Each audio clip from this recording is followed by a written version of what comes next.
This AI-generated podcast is for general information only and does not constitute financial or legal advice. Please consult a qualified professional.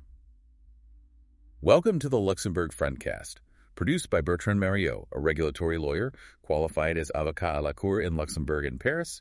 This show brings you reliable insights on Luxembourg regulations sourced from curated official references. This episode is current as of 14th of February 2026. It's great to be here. We are looking at, a really pivotal moment for the Luxembourg financial sector today. A big shift, definitely. I mean, if you've been working in governance or compliance here for any length of time, you know the rhythm. Spring comes, and the CSSF Questionnaire on Financial Crime lands on your desk. It's like the seasons of compliance. Everyone knows the drill. You dust off last year's file, you check the numbers, and you get ready to submit. Right. Well, you can cancel that drill because as of February 12th, 2026, just a few days ago, the CSSF basically rewrote the calendar. They did. This new circular, it doesn't just tweak the form, it fundamentally changes the engine. We're moving away from that local legacy questionnaire and stepping into the era of AMLA. That's the headline, the Authority for Anti-Money Laundering. We are seeing the operationalization of the AMLA templates. So the CSSF is saying the old way is being retired. For the vast majority of the market, yes. In its place, we have this standardized European data collection model. And this isn't something for the back burner, is it? The timeline seems incredibly aggressive. It's immediate. I mean, the data collection for most entities launches on the 2nd of March. March 2nd. So if you're a board member thinking, oh, I'll get the team to look at this in April or May like usual, you're already in the red zone. This is happening right now. So the wait-and-see strategy is officially off the table. Before we get into the weeds of how to fill these things out, and we will get very granular, let's strip this down. For the conducting officers, the Corsac's listening in. The executive summary. Exactly. They're in a board meeting tomorrow morning. What are the three absolute must-knows? Okay, 3 things. First, and this is priority number 1, is categorization. You can't even start until you know which box you're in. Category A, B, or C. Right. Your deadline, the data you need, the scrutiny, it all depends on that one letter. And getting that wrong is, I assume, a bad start. Terrible start. You need to validate that status immediately. Second point, strict deadlines. We mentioned March 2nd for the launch. And if you're in what's called the calibration exercise, your hard deadline is April 15th. That is a very, very tight window to pull data from different systems. And the third point? The third is a mindset shift. I'm calling it a data governance audit. You can't just tick a box here. You can't estimate numbers. But here's the truth. You need an evidence trail, what I call a data lineage pack. You need to be able to prove, with an audit trail, exactly where every single number came from. Okay, data lineage pack. That feels like the operational theme for this deep dive. We're definitely going to unpack that. But before the how, let's talk about the why. Why is the CSSF doing this right now? Switching to AMLA templates before AMLA is even, fully up and running. It's about getting ahead of the curve. This connects directly to the new EU directive, the one from 2024. The EU is building a centralized risk assessment model. And to make that model work, it needs data. Exactly. But not just any data. Consistent, comparable data from every single jurisdiction. So Luxembourg is essentially feeding the machine. We are. The data submitted in this 2026 exercise is going to be used to test and calibrate those EU-level risk models. And here's the real kicker. Go on. Those models are what will determine who gets selected for AMLA direct supervision starting in 2028. Wow. That's a huge insight. So the data you submit in 2026 is kind of your job interview for 2028. Precisely. If your data looks chaotic or high risk now, you might just be raising your hand for direct European supervision later. The CSSF is being pragmatic, trying to avoid a double burden. A Luxembourg form and an EU template. Nobody wants that, so they're streamlining it now. It gets the market used to the European standard. Let's talk scope. Who's caught in this net? It's a wide net.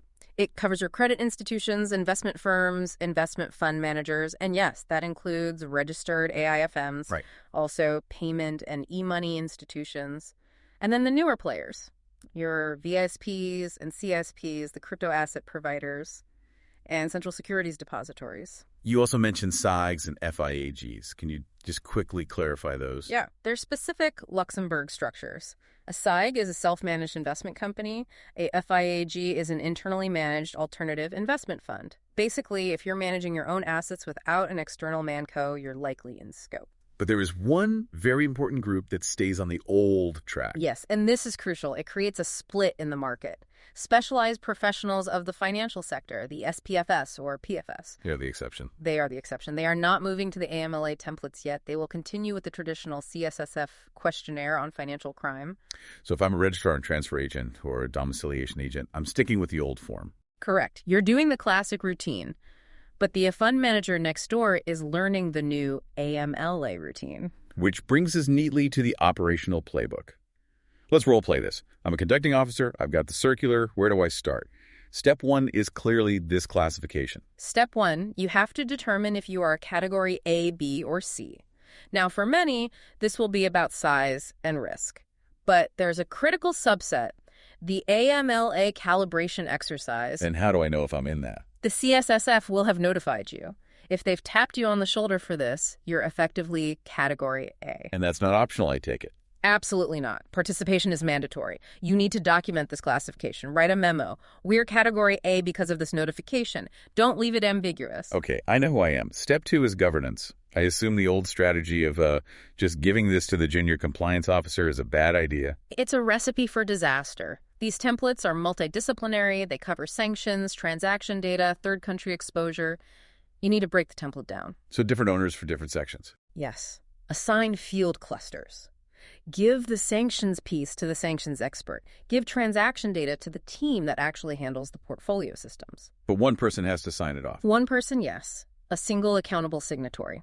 But under them, you need a clear responsibility matrix. You don't want them asking, where did this number come from? 5 minutes before the deadline. Which leads us to step 3.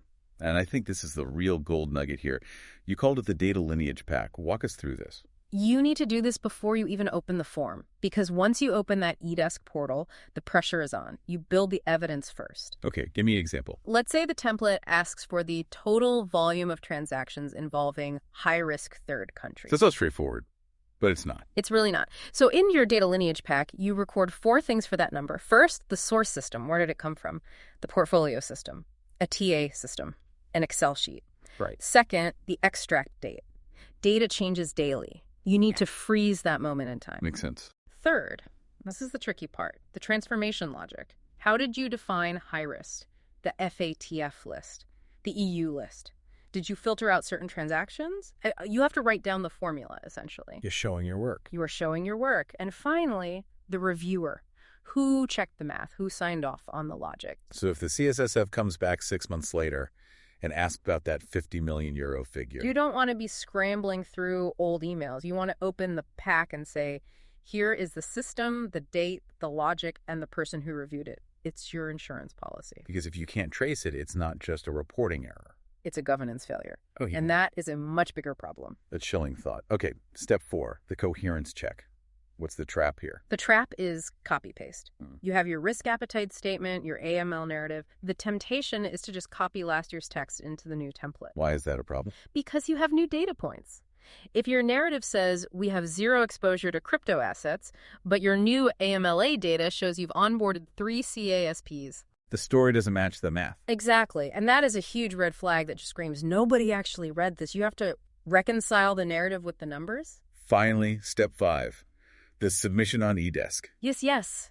But the key is what happens after you click submit. Don't just walk away. You need the receipt, the timestamp, and crucially, the final exported version of what you sent. And the internal approval, the board minutes. The full trail, correct. Let's talk about friction, the things that are going to trip people up. You identified 4 traps. The first is the one-and-done illusion. This is a hope that you submit in April and you're done with AML reporting for 2026. That is dangerous thinking. Why? The CSSF has explicitly reserved the right to send an ad hoc questionnaire later in the year. The AMLA templates are broad. They might miss some specifics that Luxembourg or FATF cares about. So don't disband the project team in May. Keep the band together. You might need them in October. Okay. Trap number 2 is a big one, the DORA distraction. This is the real headache of Q1 2026.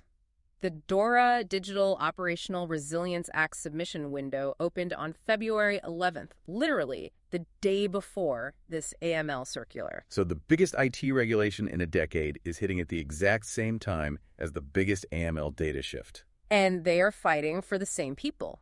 The data architects, DORA asks you to map your systems. The AMLA template asks you to pull data from those systems. That one person who understands the database is going to be the bottleneck. A critical warning. Don't run these in silos. What's trap number 3? The two-track confusion. This hits the big groups. You might have a Manco and a registrar in the same group. Right. One is on the new template, one is on the old questionnaire. Yes, Yeah. 2 different forms, 2 different deadlines, potentially 2 different data definitions. It's a project management nightmare if you don't plan for it.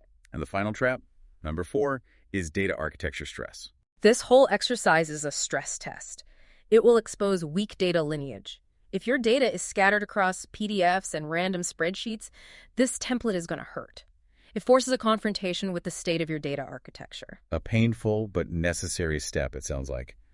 Let's wrap this part with a checklist. I'm a conducting officer. What physical evidence do I want to see on my desk? I'd want to see 6 things. Okay. 1, the categorization memo. Proof of why you are A, B, or C. Okay. 2, the responsibility matrix. Who owns which section? 3, the data lineage pack. That's the evidence for the A number. big one. 4, the coherence check record. A sign-off that the story matches the math. 5, the internal approval, the minutes or resolution. And 6, the eDesk evidence, the receipt, and the final file. Great. Get that all in one folder. Let's do the calendar. Let's lay out the key date. Okay, get your planners out.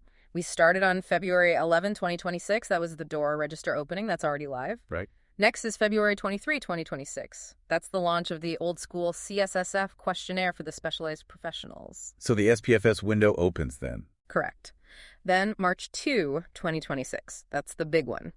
Launch of the AMLA template data collection for everyone else. And the submission deadlines.